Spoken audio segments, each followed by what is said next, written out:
Welcome to our very first episode of Seat at the Table, Language and Healthcare. In these episodes, we're going to be talking with healthcare professionals that are passionate about language access and health equity. And at Linguava, we believe that our vision is that we see healthcare where everyone can have a seat at the table no matter what language they speak or sign. And what that seat does, it allows them to fully participate in their healthcare. We believe that that is a right that everyone should have. And we want to help see a world with everyone being able to be connected, having that seat at the table and participating in their healthcare, making important decisions for their health and their family's health. So in these episodes, we'll be talking with healthcare professionals and doing more of a deep dive into what makes language access work, what does culturally responsive care look like, and how can we expand health equity to create better health outcomes for everyone, no matter what language they speak or sign. In this very first episode, I get to sit down with a long time friend. We go way back, a leader in our space, a language advocate, someone who's a passionate trainer. And if you've ever gotten to sit and experience one of her trainings, it is a life-changing experience. In this episode, Talk is going to share with us how a pop-up clinic that was originally created to help honor her mother has now become a thing that's really changing communities, bringing elderly communities together. And really, she's going to be highlighting what culturally responsive care looks like and why we should show up to the table ready to listen. So hope you enjoy this exciting and riveting conversation with my good friend Talk. I just wanted to, first of all, thank you, David. Like when I reached out to you, like what was it, a couple days before our launch of the first pop-up, you were like, it was about 3 days. Yeah. You were like, I got you. And I was like, holy cow. So thank you. Thank you. Well, partially because what you shared and what it was representing as like exactly what we wanted to support, and not only to support you, support your siblings, your mother, and be able to be there. So for those who maybe don't know about the pop-up event, can you share a little bit about how did it get started? What was the purpose of it? Yeah. Well, first of all, secondly, this opportunity for me to share, because while the funding to support the pop-up was a necessity, David, for me, it was more like, how could I not reach out to Linguava, especially because we have language access needs, and not have you as a part of it, right? You, the organization. So that was really important. So yes, the funding, absolutely. I'm not going to ever say no, but just making sure that Linguava had a presence there. I think that speaks to the other partners to understand that even though we're delivering the service in Lao, we still needed an interpreter, because not everybody who came to this pop-up was able to speak Lao. So there's that. So mom, Puvong Sulidid, right? That's my sister Susie, Alice, and I's mom. And of course, my three brothers, David, Lamson, and Sensei. My mom was diagnosed with what Bruce Willis has, frontotemporal, I can't even say it. It's where the left side of her brain was language. So that deteriorated. And then the right side is, I believe, personality. So that deteriorated. So mom, who was such a positive person, vibrant personality, social butterfly. She spoke English like it was her first language, even though she couldn't get the difference between he or she spoke it with so much confidence, right? That's how she learned English. She had she wasn't embarrassed. So she just loves to talk. And to find out later that this is what kills her, right, is this disease where she just went mute, where she couldn't talk anymore. My sister Alice was caring for her 24 hours because, she doesn't have a husband or partner or no kids. So she was her 24-hour caregiver. I had weekends, and my sister Susie had after 5 during the week. So we had to cover and help care for mom. I think I want to say for a good 3 years, we got a chance to care for her. It was really a privilege as we look back. It took a while for us to find a place that would actually give my sister Alice respite. I was kind of sort of respite, and my sister Susie was kind of sort of respite. But Alice had to be with my mom 24 hours. So even when we were recovering, Alice was still emotionally, spiritually, physically there. She just couldn't get a break. So I finally found a day center. I looked all over that would help with caring for somebody who had this illness, right? Who couldn't talk, who like didn't understand when we said stop, because cognitively she didn't understand. Physically, she was fine. So we found a day center that was for Slavic community members. It was called Silver Years, and they accepted my mom. So I went with my mom, and it took a lot for us because we've been caring for her and we didn't trust anybody. So we walk in and I see all these people dressed really nicely coming in to welcome my mom, speaking a language from the Slavic community, right? And I thought they were all employees. So they sit my mom down, they bring her food, and it turns out these are all the clients with memory needs. And we sat down, my mom has puzzles in front of her. So it's like this open space. There's a room for blood pressure check. There's a room for nail care and foot care. There's a room for arts and crafts. And there's this other area where they do chair yoga. But the open space is where people just interact, eat breakfast, have snacks, lunch, and then they get food before they go. So it's a day center. It's a daycare for elders. Right. Okay. So I was like, oh my God, this is amazing. I saw how my mom interacted with them, even though she couldn't speak. Like she was doing puzzles, David. My mom's never done puzzles before. So she couldn't really share happiness. Like a lot of those behaviors didn't exist with this disease, which is really sad. But anyways, I saw the value in that and how much respite it gave my sister and me and my other sister. I was like, oh my gosh. After mom passed, I said, we should create a day center for the elders in the Lao, Hmong, Mien, Cambodian community, for Southeast Asian elders, because I saw that the isolation, a lot of our elders really just sit at home and do nothing, or they care for their grandkids, right? So I submitted this idea to our various community partners like Care Oregon, Health Share, Oregon Community Foundation, and of course, Linguava. And this idea of creating a day center for Southeast Asian elders who are also immigrants, who don't speak English, who have difficulty accessing care, right? And giving family members who are caring for the elders an opportunity to just be able to focus on them and get respite. So it's a multiple prong. So we are hosting a total of 3 pop-ups. And that very first one, oh my gosh, it was so cool, David. I mean, it just brought tears to our eyes to not just only see this come alive, but in dedication of my mom. And we had one elder who their daughter had to lie to, because the mom, after her husband passed away during COVID, she's using a cane and she's just really isolated and stays home. She doesn't interact with anybody. She hadn't seen friends in so long, but her daughter, I had to text, like these are personal text messages to get elders to come. She had to lie to her mom to say that she had a doctor's appointment. And then she even like dressed up to go to the doctor's office. And when she showed up at Asian Health and Service Center, that's where we rented the space. And she didn't want to leave. She saw a friend that she hadn't seen in 20 years. Wow. They embraced, they hugged. Again, we had the same model as Silver Years, the day center. We had puzzles. Some of the elders were like trying to piece the puzzles together. They were like, it's missing a couple pieces. We're like, no, it's not missing any pieces. One elder, it took her 4 times to finally get it. In the middle of the presentation, she jumped up and she's like, I got it. We didn't realize that the arts and crafts area, David, was going to be such a hit. They were painting and just sitting there doing, art. And then, so all of the service providers were all folks we had relationships with.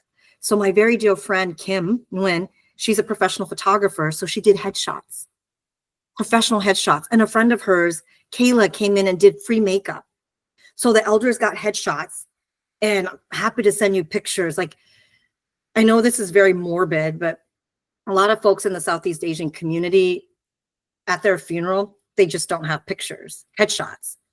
You should see the pictures they show at the funeral. So this wasn't for funerals, but how many of us get headshots unless we're like professional folks Right. who are doing speaking Right. engagements, right? Or have some fancy career. But they all were like, wow. Like one woman just like teared up when she saw her headshot because we asked them to bring extra clothes. Beautiful. My auntie is a massage therapist. She flew all the way from California. No money. She came and did neck, head, and shoulder massages. We had a nail person. OHSU did blood pressure checks. We just had so many different folks who came in and provided these services. So yeah, in the morning they had breakfast, culturally specific meal, and then snacks. And they got like stroke prevention. They got different like preventative screening presentations. But yeah, in the morning was a presentation, and then we break. It's kind of like a conference setup. And Okay. go into different stations. Yeah. And how many different languages were represented? Well, it was Lao, Hmong, and Mian. Mm-hmm. And that's challenging, right? Yeah. Because when we say Southeast Asia, I mean, it's different languages, right? But for them, it didn't matter about the language. Like, they were just so, we just have never had this before. They didn't want to leave. So they all got lanyards, right? So three of the aunties were like, so what time do we come back next week? I was like, oh, no, this is just a pop-up. Remember, we told you all that. And when we have another one, it's going to be a new group of elders. You all won't be able to come again. They're like, no, we're coming. I was like, no, auntie, like we have to open up to other people. And they're like, but we have our badges. I was like, it's not a badge. It's just a lanyard. But they were so excited. And the other thing, all the free swag that you all brought, people fought over the Linguava cups, took pictures with it. Some of them were like, can we really take this home for free? I was like, yeah, it's for you. Like, a day with us. So it started at 10 to 3. And some of the children who brought their parents didn't want to leave. Oh my gosh. They stayed and watched their parents. And I'm like, no, you're all supposed to have respite. And they're like, no, this is amazing. Again, this concept of a daycare for elders, it's not new. It's not a brilliant idea. I think for me and my sisters and for the community, it's full circle, right? Giving back to our elders. And I think for me and my sisters and my brothers, like in honor of my mom, like we felt so close to my mom. There was a part where we had my mom and dad's photo behind us and we thanked the elders for showing up and we let them know that this was a tribute to our parents. And what we said in Lao with our Lao interpreter, interpreted in English for those who didn't understand Lao, I said, we can't take care of our parents anymore, but what we can do is help our friends take care of their parents. And it makes us feel really close, to our parents. Like everything from the food choices were my mom and dad's favorite foods, right? We decorated the tables in the very Lao-centric way. And this is not a passion project. This is something that really like speaks to the roots of how we were raised, but also like just seeing our elders in the community really appreciate spending time with us and other elders. I think in the second pop-up, we are going to bring in the younger generation to be the ones to serve the food and really make that connection with the older and the younger. But anyways, that's really cool. Can't thank you enough. Like you needed to be there. Not you in particular, David. It's just Linguava needed to be there because again, when we say culturally specific and language specific, not having a language access vendor there, that just feels odd. Mm-hmm. Right.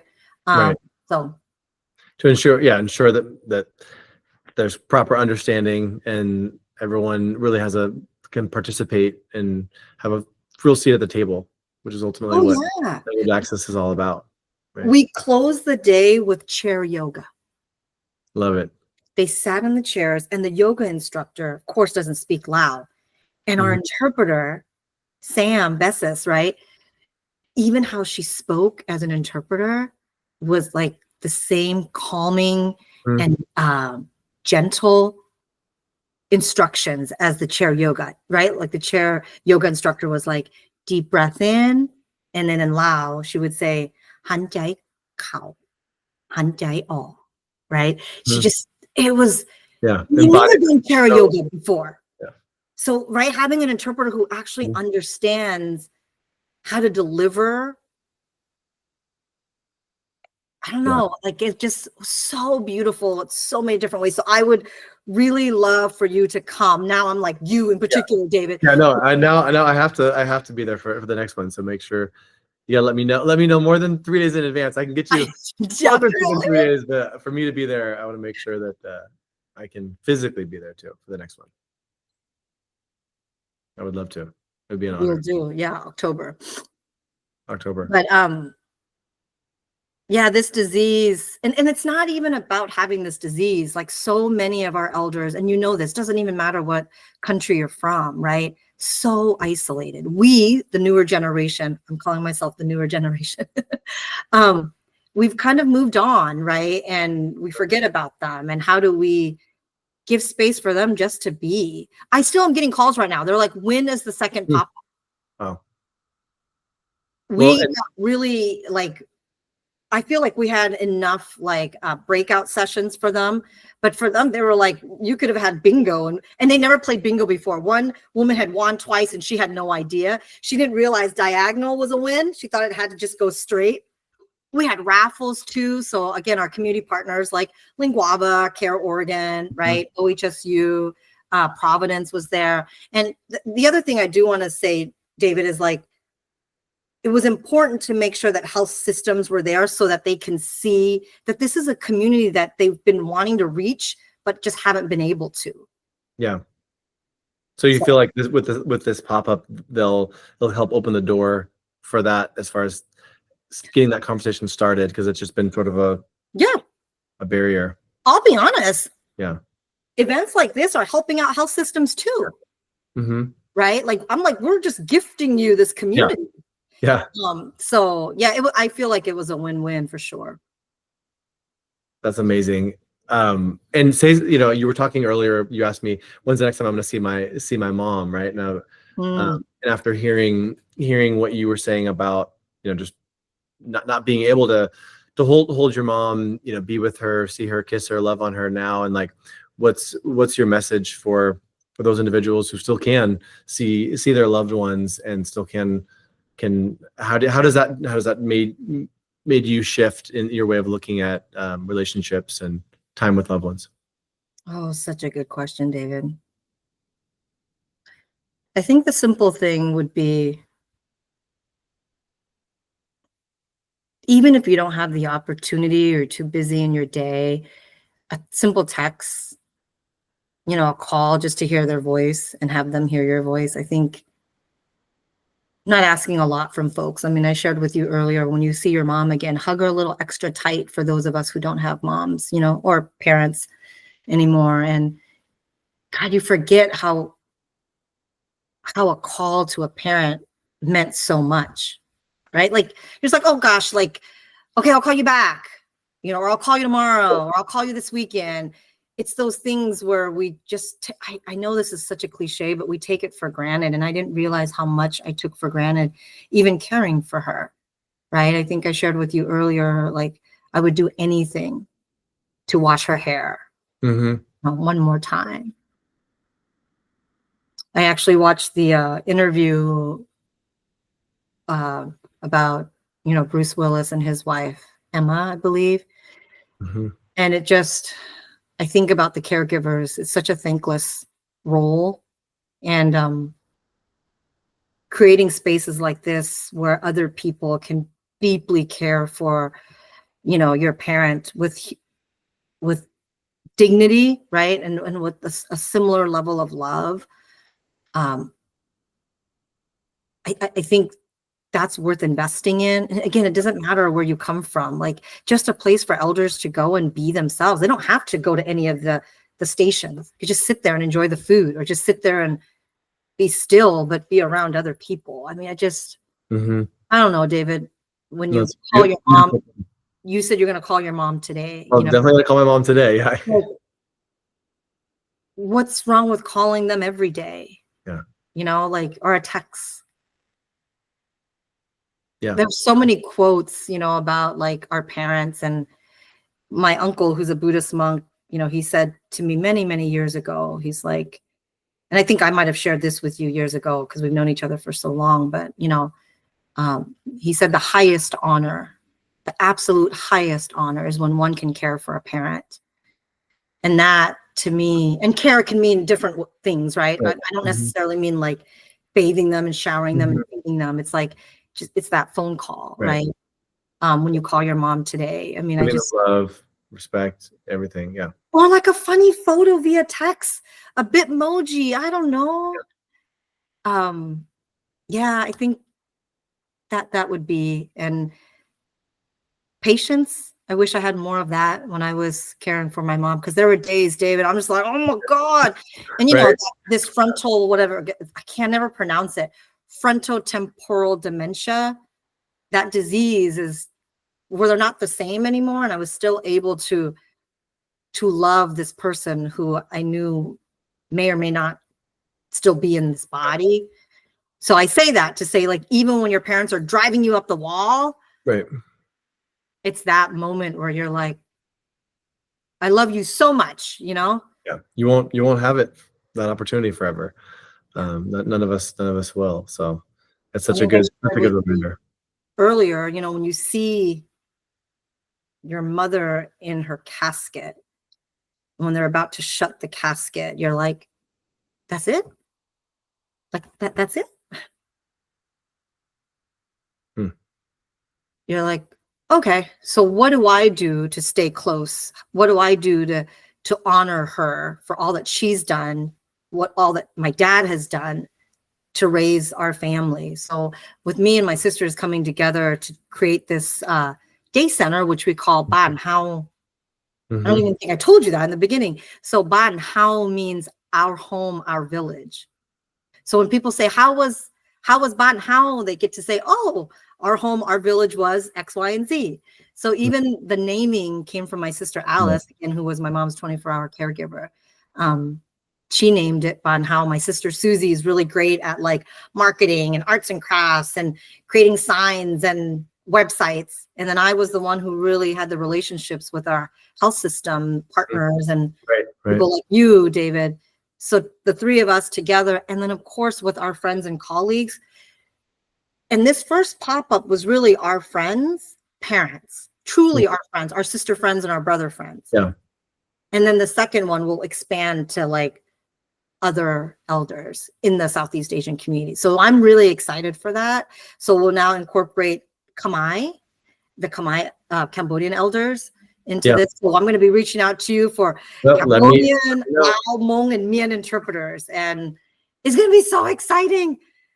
So cool. We're so grateful to be able to be a part of it. And thank you for creating this opportunity and helping reach out to a community like you said that hasn't been getting this kind of care and opportunity, where there's been a little bit of a gap in some of the health system. So it's really cool to see, and I know it'll just continue to grow, and we're happy to partner with you however we can. Thank you. All right. Well, thank you so much, Doc, for being with us here today and getting to see you. And thanking me, David. I don't know why you thank me. If anything, again, thank you not just for the support, but for understanding and believing in work that actually comes from community. We talk so much about it, but to actually support something that actually is driven by and thought of and planted by community. This is just through seeing my mom and other elders who don't have the opportunity to socialize with other people. Again, not brain science, right? Doesn't require that. So thank you so much. Khop Jai Lalai. And next time you are coming to Baahn Hao so that you can get to tell other people what our home, our village was like. I will be there. And no, it's you've definitely inspired me, and I think inspired anyone else who's listening to this to make sure that we're reaching out to our loved ones, because it's so important. Again, even with just a quick emoji. Is that what it's called? Emoji? Yeah. Something. An emoji, a joke, story, picture, something. It's so easy to do. And I think what Jim Rohn, there's a quote that he said one time, what's easy to do is also easy not to do, right? Easy to send a text. It's also easy not to send a text or not make a quick call. So it's that I'll call you back, that thing, right? It's like, I'll call you back. It's like, gosh, we're that busy. Yeah. You know? So anyways, thank you, David.